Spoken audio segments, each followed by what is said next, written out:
شیر کا ڈرپوک بچہ۔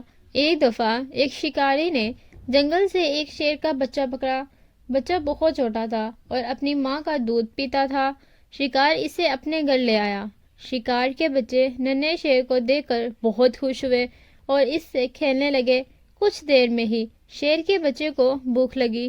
وہ اتنا چھوٹا تھا کہ کچھ کھانا نہیں سکتا تھا، بس دودھ ہی اس کی خوراک تھی۔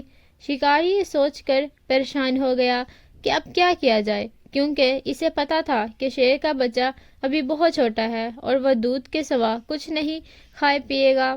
آخر اس کے ذہن میں ایک ترکیب آئی۔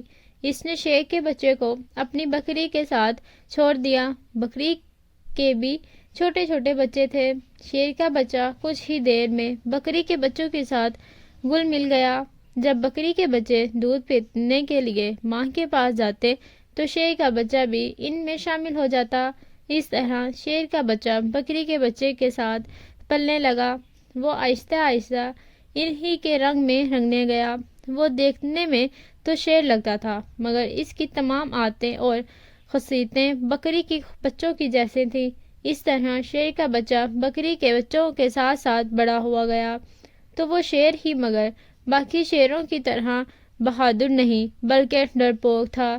ایک دن گاؤں پر بھیڑیوں نے حملہ کر دیا۔ شکار کے گھر چونکہ جنگل کے نزدیک تھا، اسی لیے کچھ بھیڑیے شکار کے گھر میں داخل ہوئے۔ شکاریہ اس وقت کہیں گیا ہوا تھا۔ بھیڑیوں نے بکری کے بچوں پر حملہ کر دیا۔ اچانک ان کی نظر شیر پر پڑی تو وہ ڈر کر بھاگنے لگے، مگر جب انہوں نے دیکھا کہ شیر ان پر نہ تو گھوایا ہے اور نہ ہی حملہ کیا ہے تو ان کی ہمت بڑھ گئی اور انہوں نے بکری کے بچوں کو چیر پار دیا۔ شیر کا بچہ اگرچہ ایک بڑا شیر بن کر چکا تھا، مگر اس میں شیروں جیسی صلاحیت نہ ہونے کے برابر تھی۔ وہ کھڑا سب کچھ دیکھتا رہا اور اس کا مقابلہ نہ کر سکا۔ بھیڑیا حملہ کر کے واپس چلے گئے اور شیر وہیں کھڑا رہا۔ کچھ دیر کے بعد شکار گھر واپس آیا تو یہ کیا دیکھا، حیران رہ گیا۔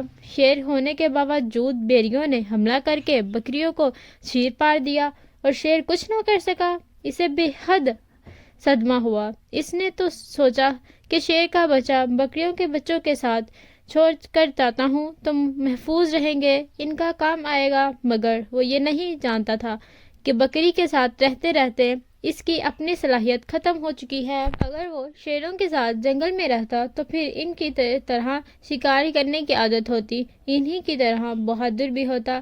شکار نے تو سوچا یہی رہتے ہوئے یہ شیر بالکل بیکار ہے، کیونکہ یہ تو اس کے جانور کی رکھوالی نہ کر سکا، اس لیے اس کا یہی رہنے کا اب کوئی فائدہ نہیں۔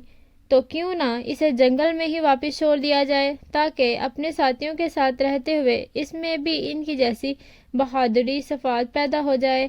یہ سوچتے ہی شکاریہ نے شیر کو اپنے ساتھ لیا اور اسے واپس جنگل چھوڑ آیا۔ تو اس کہانی سے ہمیں کیا سبق ملتا ہے؟ صحبت کا اثر۔ ہم جیسے لوگوں کے ساتھ رہیں گے ہم ویسے بن جائیں گے۔ تو امید کریں آپ اچھے لوگوں کے ساتھ رہیں۔ I hope you like my video, so please don't forget to subscribe my channel and press the bell icon. Thank you.